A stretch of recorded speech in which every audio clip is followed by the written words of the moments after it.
Pagsisimba tuwing linggo, nakakabawas ba ng kasalanan? Yan ang ating pag-aaralan.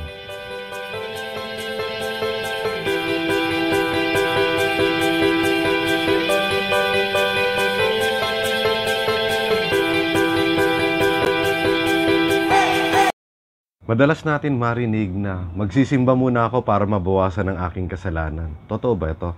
Bago natin to sagutin ay nais ko pong sabihin na kalooban ng Diyos na tayo ay nagsisimba. May mga talata tayo sa Biblia na makikita na ang kahalagahan po ng fellowship o yung pagsisimba po, no?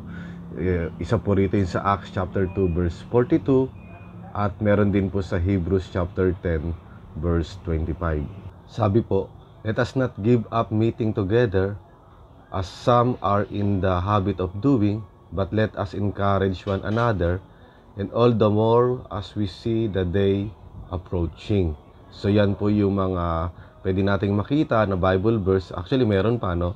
Pero yan lamang po ang ating sinilip para po ipakita na mahalaga po yung pagsisimba, mahalaga po yung sinasabing meeting together at yung fellowship. Sa atin pong pagsisimba ay tayo po ay nagpupuri sa Panginoon, tayo ay nakakapakinig ng salita ng Panginoon, tayo po ay tumitibay at lumalago sa ating spiritual na buhay.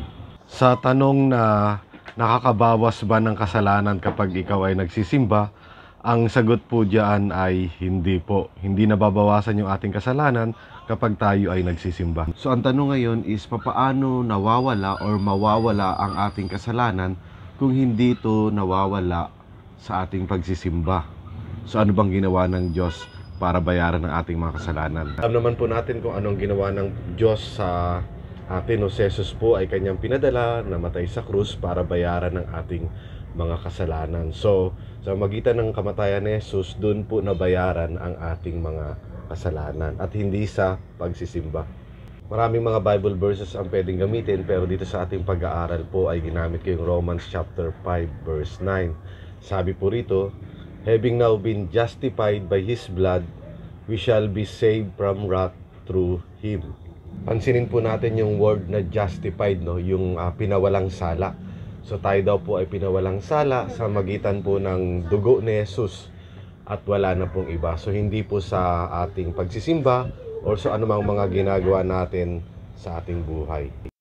Paki-like, subscribe, and share na rin po para sa mga future content ko ay updated kayo. So yun lamang po at maraming salamat. God bless.